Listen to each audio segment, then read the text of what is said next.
long ago, the railroads cut through forests and raced across valleys to reach coal country in western Kentucky. In Jefferson County, where the Pope Lick Creek runs through a narrow gorge, the railroads built a massive span. Trains still cross the trestle, and over the years, dark rumors have gathered here. Rumors of something evil and bloodthirsty.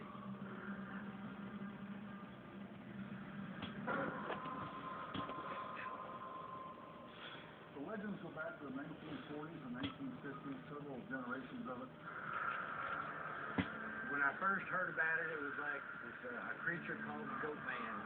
He killed people, dragged them back into the woods, and people were never heard from again. I can remember going to slumber parties with my girlfriend when I was a teenager and talking about the story of the Pope Lick monster, and it was terrifying. The story lured more people out here, and the more teenagers and young adults that ventured out, the longer the story got. This rumor just persisted, and kids had to go out and see it for themselves.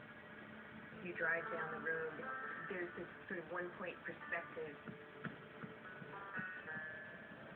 You have trees on either side of the road. The closer you get, the more scared you are. And then all of a sudden, it's there in front of you, this towering and terrifying trestle above you. And then you have to decide whether or not you're going to climb it and be brave. The Pope Lick trestle is scary, but for generations, hundreds of people have claimed to see something even scarier. This half-man, half-goat that lived out there on Pope Lick had a rusty axe with him all the time. He had hypnotic eyes. He'd lure kids up on top of the track and then try and kill them.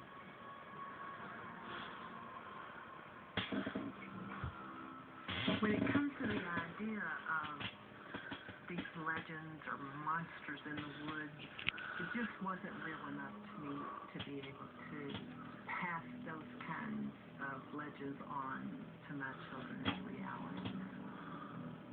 Monsters that creep in the night were the last things on the mind of Sue LaRue. She had 4 children to raise. By 1988, 17-year-old JC and his 15-year-old sister Lee were still at home. JC was a great big brother. He defended me. We played together. I was 2 years younger than he was. So, I didn't like him. He smelled. He was a boy, and, he didn't like to wear dresses or play with dolls. So, I learned how to play a lot in the yard. JC and I had quite a lot of fun. JC was a great guy. He would do anything for anybody. We've spent a lot of time together, especially the first couple of years of high school. On a chilly evening in February 1988, JC and Chris were heading out for a night with friends. The last thing I remember, JC and Chris were headed out the door, and I asked JC for the $20 I had loaned him a couple of weeks earlier, and he kind of shrugged me off and said, "I'll send it to you when I get to Pensacola." So I, kind of growled at him as they went out the door. The last thing I remember saying to JC was, "Bye, honey. Have a good time. But be careful."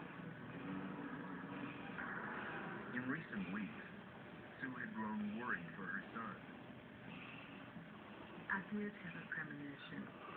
I haven't shared it with a lot of people. I think because it seemed so eerie.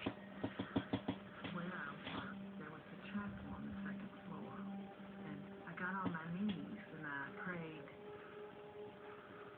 "God, please keep JC safe."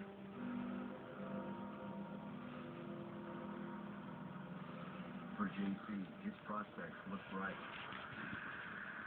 He had no idea the future would include an encounter with a monster. I think we were just driving around town looking for something to do. And we were going out to Pope Lick Park. party place for teenagers. And on the other side of the road was Pope Lick, where the trestle was. The Popewood Trestle was built in the 1880s, 90 feet tall, 772 feet long. It's just track and trestle, and that's it. There's nowhere to go. The perfect trap to terrorize those with the misfortune of entering the domain of the goatman. As the kids go out there, maybe they did see something. What would get them up there? What was the reason?